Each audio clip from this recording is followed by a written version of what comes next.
ঠিক এই জায়গায় দাঁড়িয়ে আমি বলেছিলাম নগদ বিকাশে 50,000 টাকা পাঠাইতে 900 টাকা খরচ হয়। ঠিক ওই 50,000 টাকাই যে কোনো ব্যাংকের মাধ্যমে পাঠাইতে 1 টাকাও খরচ হয় না। দেখেন, আমি কিন্তু নগদ বিকাশের সঙ্গে শত্রুতা করতে চাই না, জাস্ট আমাদের প্রবলেমের কথা তুলে ধরেছি। আমি জানি না দেশের মানুষ বিষয়টা কিভাবে দেখবে। আমি জাস্ট দেশের মানুষের কাছে প্রশ্নটা ছুড়ে দিছি যে 50,000 টাকা আমাদের নগদ বিকাশের মাধ্যমে পাঠাইতে 900 টাকা খরচ হয়, সেই 50,000 টাকা ব্যাংকের মাধ্যমে পাঠাবেন, 1 টাকাও খরচ হবে না। এখন বিকাশ কিন্তু আমাদের ঋণ বা ধার দিচ্ছে না, আমাদের টাকা আমাদেরকে পৌঁছায় দিচ্ছে। 50,000 টাকার তারা লাভ নিচ্ছে 900 টাকা। আপনি ব্যাংকের মাধ্যমে টাকাটা পাঠান, ওইখানে কিন্তু আপনার কাছ থেকে 1 টাকাও লাভ নেবে না। তো কেন আমাদের কাছ থেকে লাভের পরিমাণে তাদের এতটা বেশি? তো দেখেন, আমি এখানে নগদ বিকাশের সঙ্গে ঝামেলা করতে আসি নাই। দেশের মানুষ আপনারা কিভাবে দেখবেন আমি আপনাদের মাধ্যমেই আপনাদের কাছে প্রশ্ন ছুড়ে দিছি। এখন আপনারাই বিষয়টা সিদ্ধান্ত নেবেন। আমি জাস্ট তুলে ধরছি বিষয়টা।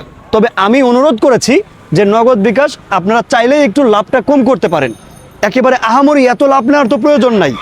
একজন মানুষ 50,000 টাকা আপনাদের মাধ্যমে পাঠাইলে আপনারা 900 টাকা নিয়ে নেন। তো এগুলো তো আমাদের টাকা। এখানে আপনারা লাভটা চাইলেই কম করতে পারেন, 200 থেকে 300 টাকা নিতে পারেন, যেখানে ব্যাংক আমাদের ফ্রি সার্ভিস দিচ্ছে।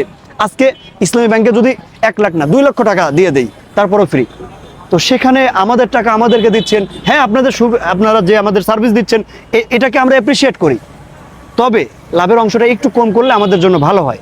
কারণ একজন মানুষ 50,000 টাকা তো প্রয়োজনেই পাঠায়, তার কাছ থেকে যদি 900 টাকা কেটেই নেয়, তাহলে আমি জানি না আপনাদের বুঝাইতে পারছি কিনা। আমি কারোর সঙ্গে বিদ্বেষ করতে আসি নাই।